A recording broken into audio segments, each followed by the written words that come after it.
మూసి ప్రక్షాళన చేస్తుండ్రు. మూసి ప్రక్షాళన చేయాలంటే నువ్వు ఏం చేయాలి? ఫస్ట్ ఫార్మా కంపెనీలు బంద్ చేయాలని గవర్నర్కి ఇచ్చిన. ఫార్మా కంపెనీలు మరి ఫార్మా కంపెనీలకు నోటీసులు ఇచ్చిండ్రా? ఈరోజు మూసి ఖరాబ్ ఎందుకు అవుతుంది? ఫార్మా కంపెనీకి వెళ్ళి వచ్చేటట్టు కాలుష్యము అందులో పోయి అవి కలుషితం అయిపోతుంది. అర్థమైందా? ఇక ఇప్పుడు ఆ ఫోటోలతో సహా చూపెడతా. ఇగో ఈయన దివీస్ కంపెనీ ల్యాబొరేటరీస్ వాడు ఎంత ఇచ్చిండ్రు? 5 కోట్ల రూపాయలు రేవంత్ రెడ్డి గారికి ఇచ్చిండ్రు. ఎక్కడిచ్చిండ్రు? సెక్రటరీ ఇచ్చిండ్రా? ఇయ్యలేదు. ప్రగతి భవన్లో ఇచ్చిండ్రా? ఇయ్యలేదు. ఏడిచ్చిండ్రు? ఆయన ఇంట్లో ఇచ్చిండ్రు. ఈ దివీస్ కంపెనీ ఈయన చేపట్టి మూసి పరివాహిక ప్రాంతము 15 గ్రామాల నీళ్ళు భూగర్భ జలాలు కలుషితం అయిపోయి అలా మొత్తం కాలుష్యం అవుతుంది. మరి డివిజన్కి నువ్వు అపాయింట్మెంట్ ఎందుకు ఇచ్చినావు? నువ్వు మూసి శుద్ధీకరణ చేద్దామనుకుంటున్నావు కదా, మూసి పక్కన ఇల్లు కూలగొడుతున్నావు కదా, మరి వీనికి నువ్వు నోటీస్ ఇచ్చినావా? ఇయ్యలేదు. ఎందుకు ఇయ్యలే? 5 కోట్ల రూపాయలు ఇచ్చిండ్రు. ఇంట్లో ఇచ్చిందంటే ముందు చెక్ ఇచ్చిందంటే వెనక పెట్టె కూడా ఇవ్వచ్చు. ఇవన్నీ ఇంట్లో తీసుకున్నాయి. ముఖ్యమంత్రి సహాయ నిధికి 51 లక్షల చెక్కు రేవంత్ రెడ్డి గారికి అందజేసిన విన్సు ఇగో ఈయన ఇచ్చిండు. ఇది ఫార్మా కంపెనీ. ముఖ్యమంత్రి సహాయ నిధి 1 కోటి విరాళం అందజేసిన సచివాలయం ముఖ్యమంత్రి రేవంత్ రెడ్డి గారికి కలిసి అందజేసిన భారత్ బయోటెక్ సంస్థ.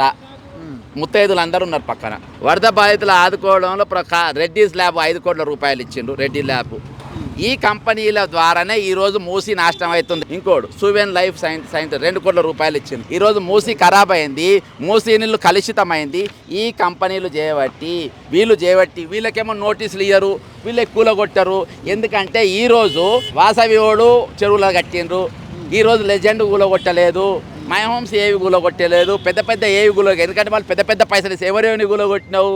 ఈఎంఐల లోన్లు తీసుకున్న ఇండ్లు ఎందుకు వాడిని భయపెట్టియాలి నువ్వు? నాగార్జున ఇల్లు కూలగొట్టిందేమో చంద్రబాబును సంతోషపెట్టనికి, దాంతో అందరు భయపడ్డారు. ఈరోజు ఫార్మా కంపెనీలు పైసలు ఇచ్చిండ్రు, బిల్డర్లు పైసలు ఇచ్చిండ్రు, ప్లస్ రేపు 1,50,000 కోట్ల రూపాయలకెళ్ళి నీకు జరగబోయే పెద్ద కమిషను. ఈరోజు విద్యాలయాలలో సౌకర్యాలు ఉన్నాయి, వైద్యాలయాలలో సౌకర్యాలు ఉన్నాయి. అవి నాకు ముఖ్యం కాదు. తెలంగాణ ప్రజలకు ఈరోజు మూసి ముఖ్యము. నీకు స్కూళ్ళు ఇంపార్టెంట్ కాదు, కలుషితం చచ్చినా పర్వాలేదు. నీకు ఏది వైద్యం ఇంపార్టెంట్ కాదు, ఎలుకలు గడిచినా పర్వాలేదు. నీకు ఇంపార్టెంట్ ఏంది ఈరోజు? నీకు కావాల్సింది ఏంటి? ఇంపార్టెంట్ ఏంటంటే ఈరోజు నీకు కావాల్సింది ఏంటంటే మూసి ప్రక్షాళన. ఎందుకంటే స్కూళ్ళకు కాలేజీలకు పిల్లలకు అన్నం పెడితే కమిషన్లు రావు. ఇండ్లు ఇస్తే బిల్డర్లు వస్తారు, డాక్టర్లు వస్తారు, ఫార్మా కంపెనీలు వస్తాయి, కమిషన్లు వస్తాయి, ఆ ప్యాకేజీలకి వెళ్ళి మళ్ళీ సపరేట్ పైసలు వస్తాయి. కాబట్టి ఇవన్నీ కూడా దోచుకోనికి పైసలు తినడానికి ఈరోజు కట్టిండ్రు. ఎవరు కాలీఫ్లవర్ పెట్టుకోలేదు. ఈరోజు తిరుగుబాటు మొదలైంది తెలంగాణలో. 29వ జీవోకెళ్ళి మొదలైంది తెలంగాణలో, లగిచెర్లకెళ్ళి మొదలైంది తెలంగాణలో, నిర్మల్ జిల్లాకెళ్ళి మొదలైంది తెలంగాణలో.